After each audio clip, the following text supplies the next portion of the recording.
नाशिकमध्ये प्रजासत्ताक दिन सोहळ्यादरम्यान वनविभागाच्या महिला कर्मचाऱ्याचा संताप पाहायला मिळाला। प्रजासत्ताक दिनाच्या भाषणादरम्यान मंत्री गिरीश महाजन यांनी डॉक्टर बाबासाहेब आंबेडकर यांचं नाव घेण्यास ते विसरले। त्यामुळे वनविभागाच्या महिला कर्मचारी माधवी जाधव यांनी आक्षेप घेत संताप व्यक्त केला। सस्पेंड केलं तरी चालेल, मात्र मी कुणालाही घाबरणार नाही असं माधवी जाधव यांनी म्हटलं। या घटनेनंतर पोलिसांनी तात्काळ महिला कर्मचाऱ्याला ताब्यात घेतलं। पालकमंत्र्यांची फार मोठी चूक आहे मॅडम, माफी मागणार नाही, पण पालकमंत्र्यांनी त्यांची ही चूक पदरात घ्यावी। नाही आता राहू दे, जसे तसंच राहू दे। अशोक का नाही? माईक मागत होते, ऐका ना, ते माईक मागत होते पण त्यांना दिलं नाही। मॅडम त्याला मांडायचा मिनिटाचा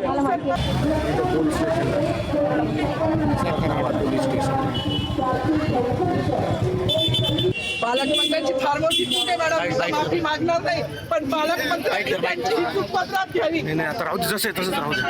अशोक का नाही? माईक मागत होते, ऐका ना, ते माईक मागत होते पण त्यांना दिलं नाही। मॅडम त्याला मांडायचा मिनिटाचा आपले प्रतिनिधी किरण ताजने या संदर्भातली अधिकची माहिती देत आहेत। किरण, काय नेमकं घडलं होतं नाशिकमध्ये? विक्रांत, मंत्री गिरीश महाजन यांच्या उपस्थितीमध्ये नाशिकमध्ये प्रजासत्ताक दिन पार पडला। मात्र याच दरम्यान गिरीश महाजन यांनी केलेल्या भाषणाच्या दरम्यान डॉक्टर बाबासाहेब आंबेडकर यांच्या नावाचा उल्लेख नाही असं म्हणून वन विभागातील ज्या कर्मचारी आहेत त्यांनी याबाबतचा सवाल उपस्थित केला।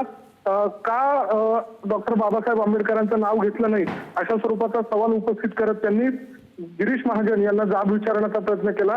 महत्वाची बाब म्हणजे या सगळ्या दरम्यान मला सस्पेंड केलं तरी चालेल, मात्र मी कुणालाही घाबरणार नाही अशा स्वरूपाचा निर्धार करून या महिलेनं या वेळेला गोंधळ घातला। स्थानिक पोलिसांनी यांना ताब्यात घेतलेलं आहे। सरकारवाडा पोलीस ठाण्यामध्ये त्या संबंधित माधवी जाधव ज्या वन विभागातील कर्मचारी आहेत त्यांना नेण्यात आलेला आहे। पुढील जो तपास आहे तो सरकारवाडा पोलिसांकडनं केला जातोय। मात्र या सगळ्या दरम्यान मोठा गोंधळ या कार्यक्रमाच्या दरम्यान झाल्याचं आपल्याला पाहायला मिळालं। मात्र या सगळ्या गोंधळावर गिरीश महाजन यांनी देखील प्रतिक्रिया दिलेली आहे। अनावधानाने नाव टाळलं गेलेलं असेल, मात्र माझा कुठलाही तसा हेतू नव्हता अशा स्वरूपाचं स्पष्टीकरण गिरीश महाजन यांच्याकडनं देण्यात आलेलं आहे। विक्रम, धन्यवाद किरण दिलेल्या या सगळ्या माहितीसाठी।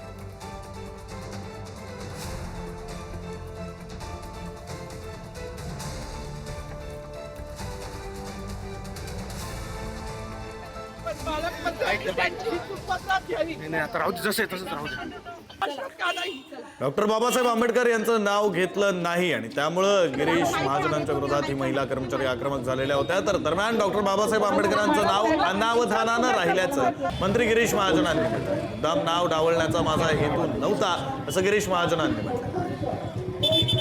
पालकमंत्र्यांची फार मोठी चूक आहे मॅडम, माफी मागणार नाही, पण पालकमंत्र्यांनी त्यांची ही चूक पदरात घ्यावी। नाही आता राहू दे, जसे तसंच राहू दे। अशोक का नाही? माईक मागत होते, ऐका ना, ते माईक मागत होते पण त्यांना दिलं नाही। मॅडम त्याला मांडायचा मिनिटाचा सरकारवाडा पोलीस स्टेशन।